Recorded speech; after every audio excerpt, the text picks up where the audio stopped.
Egunon, aurreko bideoan ikasi genuen modu praktikoan ze prozedura jarraitu behar dugun problema algebraiko bat daukagunean. Lau urrats hauek markatu genituen. Jarraian ikasiko dugu enuntziatu eredu batzuei nola egin aurre. Lau enuntziatu eredu landuko ditugu.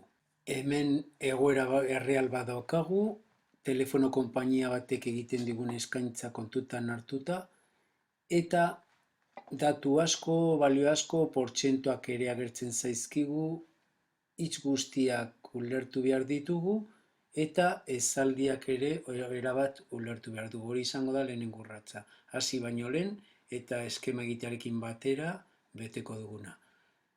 Esate baterako, bez zerga zer den badakizu, megabai bat, datuen konsumorako erabiltzen den unitatea dela badakizu. Enuntziatua guztiz ulertu duzula jakingo duzu, lagunari zehaztasunez azaltzeko kapasa zarenean. Zerbait idazten hasteko argi dago datu eta galdera horiek guztiek antolaketa bat eskatzen dutela. Hasteko bi zutabe bereiztuko dugu, datuena eta ezezagunena. Enuntziatua ondo ulertu baduzu, ikusiko zenuen bi egoera aipatzen direla, azarokoa eta abendukoa. Az gaitezen eskema egiten. Hasiera batetan esaten zaigu konpainia horrek, telefono konpainia horrek hilean hau kobratzen digula. Hau da, kantitate finko bat, 4,45 euro, gehi beza. Beza, badakizu zerga badela. Telefonoen kasuan 121 kobratzen da. Orduan, guztira ordaindu beharko dudana, hemen kalkulatuko dut, eta idatziko dut hilean, zenbat euro? Hilean, hainbat euro. Kantitate hori ordainduta, deitzeko aukera daukat, hori bai, dei bakoitzagatik prezio finko bat ordainduko dut, deia ezartzeagatik berdin da zenbat hitz egiten dudan, eta horrez gain, interneten ibiltzeko datuetan 350 mega gastatu arte daukat doainik.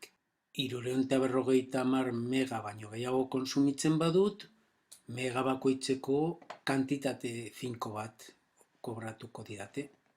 Beraz, hauxe da hasierako egoera. Hilean ezer konsumitzen ez badut ere, 5,885 euro ordaindu beharko dut. Enuntziatuarekin jarraituta, hemen esaten zaigu azaroan faktura hau jaso dela eta abenduan beste kantitate hau kobratu digutela. Azaroan hau izan da egindako konsumoa deietan eta hau izan da egindako konsumoa datutan. Eta abenduan hau eta hau izan dira konsumoak. Eskeman adieraziko ditugu, baina ez edonola eta hementxe dago eskemaren parte importantena. Bi egoera dagoenez, azarokoa eta abendukoa bi lerrotan adieraziko dugu eta batean zein bestean alde batetik bereiztu behar ditugu dei kopuruak eta datutan egindako kontsumoa. Eta azken zutabe batean kobratu didatena jarriko dut. Azaroan kantitate hau izan da eta abenduan beste kantitate hau izan da. Eta zer da jakin nahi duguna? Argi dago, galderetan agertzen da oso garbi.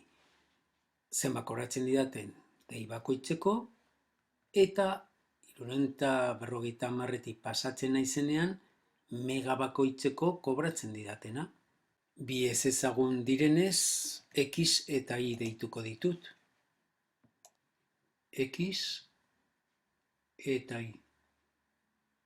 X hori izango da, dei bakoitzagatik kobratu diatena, dei baten kostua. Eta I izango da, 350 megatik. Hau da, dei baten prezioa. Eta I megabaten prezioa 350 megatik pasatzen naizenean. Horrela, planteamendu egiteko prest gaude. Bi ez ezagun dugu, beraz, bi ekuazio planteatu behar ditugu. Orduan, ekuazio sistema bat planteatuko dugu. Ekuazio sistema horretan, X eta Y hartuko dute parte ezagunak bezala, eta hauek izango dira ekuazioak. Bat aterako da azaroko egoeratik eta bestea agertuko da abenduko egoeratik.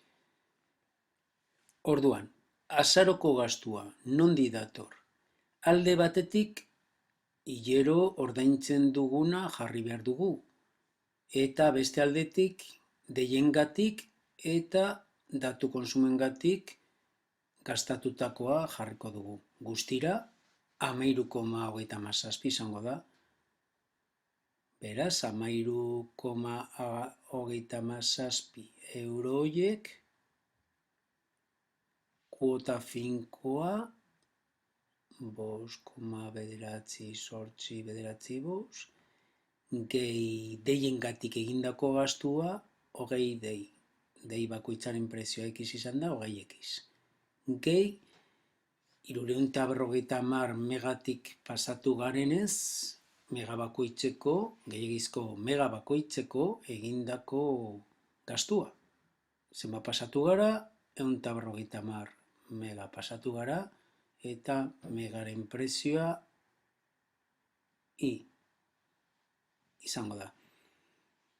Abenduko datuak, abenduko gastua guztirakoa 21,29 eurokoa izan da, eta kantitate horren barruan dago alde batetik gastu finkoa, gehi deiengatik gastatutakoa, 30x, gehi datuen gehiagizko konsumagatik gastatutakoa, 200 mega pasatu gara, 200 mega horietatik bakoitzeko I ordainduko dugu.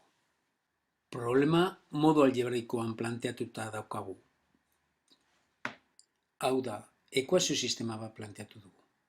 Aurrera jarraitzeko modua izango da ekuazio sistema hau ebaztea. Nola ebatzi? Ekuazio sistema lineal bat ebazteko 3 metodo ezagutzen dituzu. Ordezkapen metodoa, berdinketa metodoa eta laburketa metodoa. Aukeratu egokiena eta ondo adierazi zein aukeratu duzun. Nik berdinketa metodo erabili dut, eta egindako eragiketa guztietan 10 tarrak mantendu ditut, ez dut borobildu. Horretarako dago kalkulagailua. Soluzioa bikote honek osatzen du, X-en balioa hauze eta Y-en balioa beste hau. Ez dugu amaitu. Lortutako soluzio bikote hau interpretatu behar dugu. Gogoratu zer zen X eta zer zen Y. X tei bakoitzagatik kobratzen digutena, kantitate finkoa da.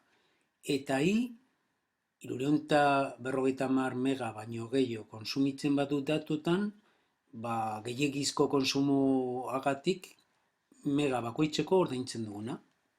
Adieraziko dut. Esaldien bidez, dei bakoitzagatik 18,775 euro zentimo ordaindu behar dudala, eta 350 mega baino gehiago konsumituz gero, gehiagizko mega bakoitzeko 2,17 euro zentimo ordaindu behar dudala.